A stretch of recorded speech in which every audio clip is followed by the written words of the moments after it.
আমরা আমাদের কাজ করবো, আপনারা যদি সহায়তা না করেন সেটা কষ্ট করতে হবে, ঠিক আছে?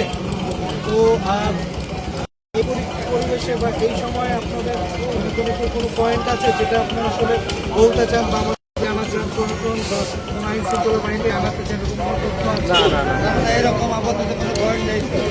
আচ্ছা, এই মুহূর্তে না থাকলেও যদি আপনাদের কখনো কোনো সমস্যা হয়, কোনো জটিলতা সৃষ্টি হচ্ছে, সেই ক্ষেত্রে প্রত্যেকটা বাহিনীর ক্যাম্প করা আছে, পুলিশ বাহিনী আছে, প্রশাসন আছে, সেনাবাহিনী, বিজিবি, র্যাব, সবাই কিন্তু একত্র সমন্বয় করে কাজ করছি আমরা।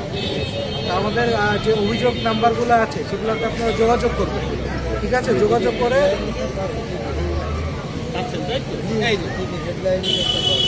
আপনারা সবাই সচেতন, যে কোনো প্রয়োজনে আমরা 24 ঘন্টা আপনাদের পাশেই আছি, ঠিক আছে? সবার আগে সুশৃঙ্খল নিরাপত্তা এবং নিজেদের নাগরিক অধিকার আশা করি আপনারা এবং আমরা পাশাপাশি থেকে সুন্দরভাবে সামনের দিকে এগিয়ে যেতে পারি। ঠিক আছে, থ্যাংক ইউ, আসসালামু আলাইকুম।